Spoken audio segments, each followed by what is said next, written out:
is Now in America. Good to see you. I'm Susan Hendricks, in for Vinnie Politan. Right now, the judge in the George Zimmerman trial is weighing the science of voice recognition ahead of the trial start on Monday. Will it be good enough to analyze screams heard on a 911 call? That is key to this case. Also, an ex-cop accused of murdering his wife and setting the home on fire with his kids inside. Will he take the stand in his own defense? Could happen at any time. And America behind bars, life and death in the prison system. A former executioner tells us what haunts him.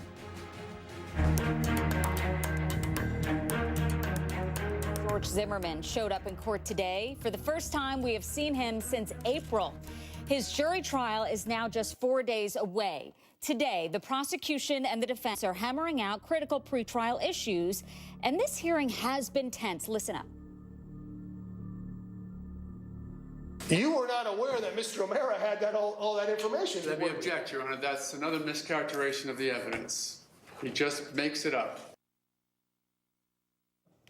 So there you have it. A lot of issues to sort out, including expert voice analysis of the screams on the 911 call. Were they from Zimmerman or Trayvon Martin? Listen here. Sounds like a male. And you don't know why? I don't know why. I think they're yelling help, but I don't know. So you think he's yelling help? Yes. All right, what is your... That is really chilling to listen to, no matter whose voice you think it is. That's what's happening right now. The prosecution wants expert analysis of those screams to be allowed in. The defense does not. Now, earlier, 2 losses for the defense. The judge tabled a defense argument that the prosecution withheld evidence. She said it can be dealt with after the trial, and the judge also denied a defense request to keep 3 witnesses anonymous. So that's what's happening today. I want to bring in our legal experts, attorneys Esther Panich, John Phillips, Deborah Blum, all joining me. Deborah's in New York. Deborah, good to see you. Good to see all of you. John, I'm going to start with you. The 911 call, it's extremely critical to this case on both sides. If you think it's Trayvon, you think it's George Zimmerman's fault. What do you think is going to happen today? Basically, I think they're going to let the experts in. You know, the 911 call is going to be played regardless, and the question is whether you have these experts that are going to weigh in on who they think it is, and then even then the jury may say, all right, well, they both say it's somebody different. Esther, what do you think? I mean, this is, if the judge allows the expert testimony in, don't they cancel each other out? Well, they can. Well, just like in Jodi Arias' case, you had experts on both sides of the mental health argument, and it's up to the jury to decide the credibility of these witnesses and to decide who, if they're going to believe anyone, they're going to believe, or are they going to disregard both and just listen themselves to the 911 tape and make their own decision? And Deborah, some tense moments in court today. I want to play part of it, and then we'll talk to you about that coming out of the break. My question is, should we be asking for sanctions for you all for waiting until the last minute to disclose it to us? Well, you don't think it's a fair trial for both sides? I'm not laughing because I think this is funny. This is far, far from amusing. Let me ask you this. We caught you hiding the information and confronted you about it, and you never gave it to us. And we called a witness today to prove that you hid that information and then misrepresented it to the judge. Sir, with all That's due respect, okay?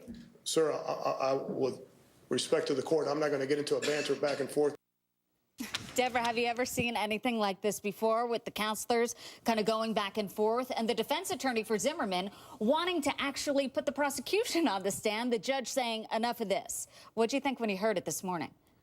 Absolutely. In litigation, things become very aggressive, and although to remain professional and to protect the interests of your client, you're supposed to remain cordial and not engage in some of the words that Mr. White used or the prosecution attacking him. But yes, you do see this quite often. And John, the judge is saying, okay, we'll talk about this stuff later. We have to get to the Fry hearing, to the 911 call. Is that a smart move? Could this come up on appeal? It is, and it's always going to come up on appeal. Depends on who wins and loses. But typically, this stuff's addressed before the bar, or if it's a sanctions issue, it's dressed up collateral to the hearing. And here, they're trying to make it a part of this, and these pictures likely were irrelevant anyway. And Esther, this is all about discovery. One side saying, we didn't get it in time. We need more time to prepare for trial. Is that the core of the issue here? It is. Also, they're trying to score points in the court of public opinion. So anytime they could take a jab at each other, they do. It's not always the right thing to do, but in the heat of the litigation, this is war for these lawyers. This is what lawyers do. They engage in this litigation on behalf of their clients. They believe in their clients, and so they fight like as if they're in war. So it's their battlefield. So, yes, it gets very emotional and very heated sometimes. It's a good way of putting it. Deborah, I guess if this was a war, the head of the war, the sergeant, if you will, is the judge. How do you think she's doing? Jury selection is set to begin on Monday. She seems to be moving this along. Well, I'm pretty surprised because typically murder trials take a lot longer to go to trial, especially in the state of New York, and there are a lot of very serious issues that need to be decided before the evidence is put to the jury. So I am surprised that the judge is moving this along as quickly as she is. However, the judge has made decisions, is allowed to reserve her opinion, and in any case, if there is a conviction or if there's not a conviction, it could be appealed by either side. So whatever the judge does, it may be beneficial, it may not be beneficial, but it is subject to appeal.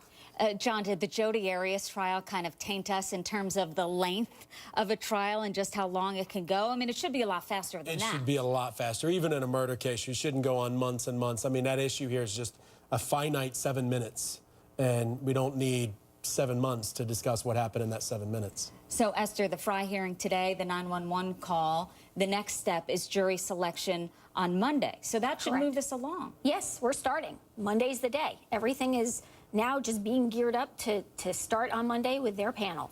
So we got our panel right here. Stay put. We have a lot to talk about today. Thanks so much for touching on that. And Monday, our HLN trial experts go back into court with the most comprehensive, detailed examination of the trial and the evidence in the killing of Trayvon Martin. In the case of Florida versus George Zimmerman, was it murder or self-defense? You're going to hear the trial yourself beginning June 10th right here on HLN. And remember all those sidebars in the Jodi Arias trial, speaking of? Now we're finding out what went on during some of those exchanges, and it sounds like things got pretty tense. We have to beep it. Stay with us. So, do you ever wonder what went on during those sidebars at the Jodi Arias murder trial? We know that you do. According to transcripts obtained by the Arizona Republic, fireworks erupted on April 2nd between who? Prosecutor Juan Martinez and defense attorney Jennifer Wilmot. They were discussing whether Travis Alexander had told Jodi Arias he would kill himself. Well, Martinez responded like this. But the thing is that if Miss Wilmot and I were married, I certainly would say I blank expletive want to kill myself. That doesn't mean, he went on to say, I want to kill myself. It just means there's a bad relationship and I want you to leave me alone. Wilmot protested. Just for the record, I think that was an insult because he's trying to say that if he and I were married, and Martinez cut her off here saying that was a compliment, bad joke. We're getting the back and forth. Wilmot responds, I don't see it as either. Out to my legal panel again. The sidebar behavior we were talking during the break.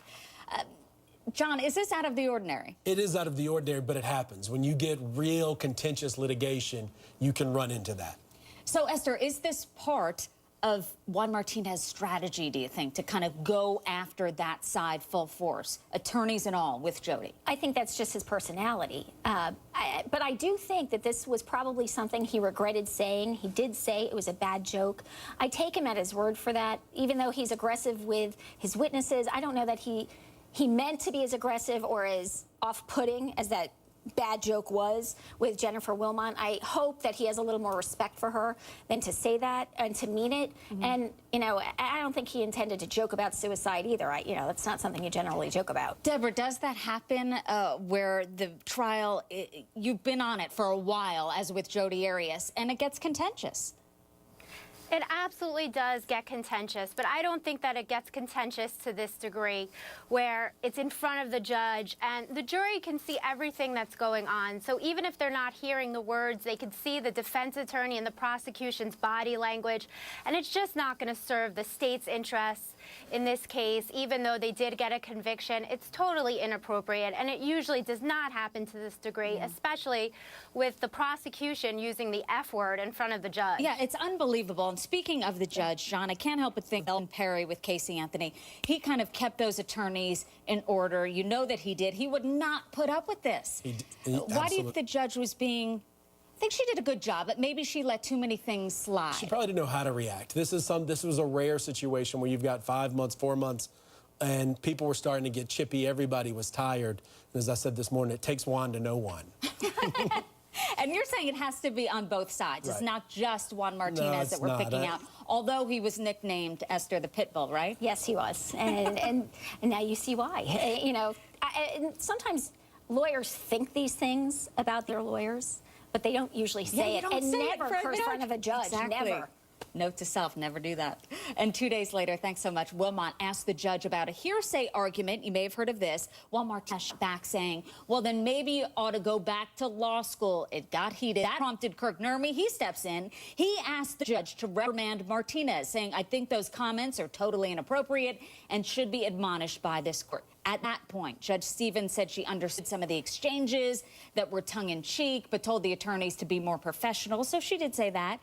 Did the judge handle herself appropriately? We spoke about that during this exchange. Was she afraid, Esther, do you think, about the appeals process throughout the entire trial, not just with this exchange? Well, I don't think she's concerned about the appeals process at the sidebars because normally they're not recorded. So I don't think, and they deal with issues, not always substantive issues, like that exchange. So for that purpose, I don't think she needs to be worried about any appeal. But certainly she has to be worried about having this case reversed. She doesn't want to issue a ruling that will bring this back for a second trial. Who wants to go through that? Certainly not the judge. That's kind of a mark on her if she gets reversed because of some error. She may have just had a kind of a laissez-faire attitude about this, but she was upset when the jury couldn't decide on a unanimous decision in the penalty phase. Because, again, we may see this go to a second penalty phase. Right.